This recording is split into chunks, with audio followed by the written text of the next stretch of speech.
اور ایک جادو وہ ہوتا ہے جو جنات کے ذریعے کیا جاتا ہے، اس کو بھی اچھی طرح سمجھیں. ہوتا یہ ہے کہ جو شیاطین جنات ہیں ان کو کوئی میسج دیا جاتا ہے کہ بھائی تم نے فلاں کام کرنا ہے، فلاں کو نقصان پہنچانا ہے. تو جب ان کو ایک میسج دیا جاتا ہے ایک خاص طریقے سے، جو یہ جادوگر ٹائپ کے لوگ ہوتے ہیں نا، وہ ان کو میسج دینا جانتے ہیں کہ کس طرح سے جن کو یہ میسج دیا جائے گا تو جن سمجھ جائے گا کہ میں نے کرنا کیا ہے.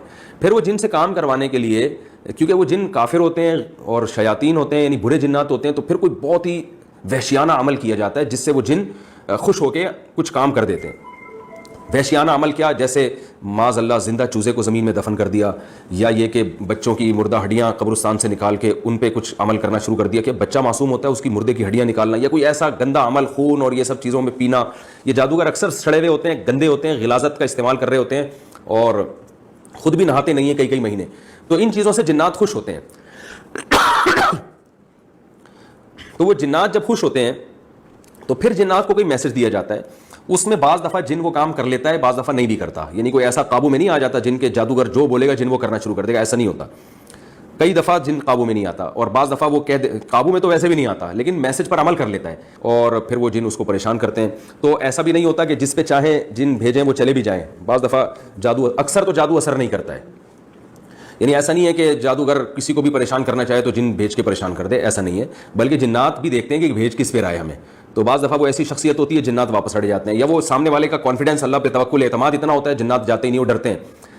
یاد رکھیں جو رسول اللہ صلی اللہ علیہ وسلم پہ جادو کے اثرات ہو گئے نا، یہ لوگ اس کو بڑا کیش کراتے ہیں کہ یار جب نبی پہ ہو گیا تو ہم پہ کیوں نہیں ہو سکتا. خوب اچھی طرح سمجھ لیں، نبی صلی اللہ علیہ وسلم پہ جادو کا اثر اس لیے ہوا تھا کہ یہودی آپ کو جادوگر کہتے تھے، تو اللہ نے اس الزام کو آپ سے دور کرنے کے لیے آپ پہ جادو کا اثر ہونے دیا. ورنہ جادو کا اثر آسان نہیں ہے، علماء پہ جادو کرنا آسان نہیں ہے، مشہور شخصیتوں پہ جادو کرنا آسان نہیں ہے. نبی پہ اس لیے اثر ہوا تھا، اور وہ بھی تھوڑا سا ہوا تھا، جتنا کیا تھا اتنا ہوا بھی نہیں تھا. اس لیے ہو گیا تھا تاکہ نبی صلی اللہ علیہ وسلم کو جادوگر کا تانا کم از کم ختم ہو جائے.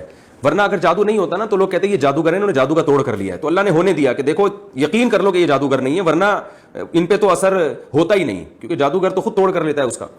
ورنہ جادو کرنا اتنا آسان نہیں ہے. جو لوگ کہتے ہیں نا اتنا آسان ہے، میں کہتا ہوں حضرت ابو بکر پہ کیوں نہیں ہوا جادو، حضرت عمر پہ کیوں نہیں ہوا. یہودیوں کی دشمنی تو صرف نبی صلی اللہ علیہ وسلم سے تھوڑی تھی، حضرت عمر سے تو بڑی دشمنی تھی، وہ تو پوری خلافت قائم کی، انہوں نے حضرت علی پہ کیوں نہیں ہو گیا، حضرت عثمان پہ کیوں نہیں ہو گیا. اور آج کیوں نہیں ہو جاتا؟ آج جے you I P T I کا پھڈا چل رہا ہے، تو وہ جے یو آئی والے دو چار جادوگر عمران خان پہ، جنات عمران خان پہ کیوں نہیں چھوڑ دیتے؟ پی ٹی آئی والے دو چار جادوگر مولانا فضل الرحمان پہ کیوں نہیں چھوڑ دیتے؟ کچھ بھی نہیں ہوتا.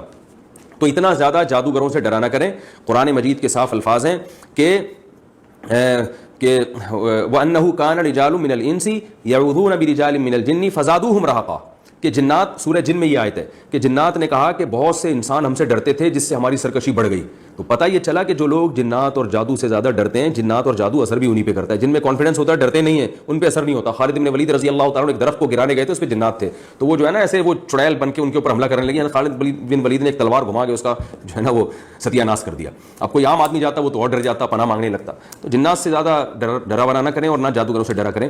آپ دیکھ لو یہ جو جادوگر بیٹھے ہوئے ہوتے ہیں، خون پی رہے ہیں اور گوبر شوبر رکھا ہوا ہے وہ پتہ نہیں گن میں، اور وہ فلیتے پلیتے جلا رہے ہیں، لوگ ان سے بڑے عقیدت مند ہوتے ہیں. جب پولیس چھاپا مارتی ہے کیسے بھاگتے ہیں یہ؟ کیونکہ پولیس جب جاتی ہے نا کانفیڈنس کے ساتھ، وہ ڈرتی نہیں ہے. تو اس وقت ان کے جنات کہاں چلے جاتے ہیں. تو اس لیے ان جادوگروں سے بالکل نہ ڈریں.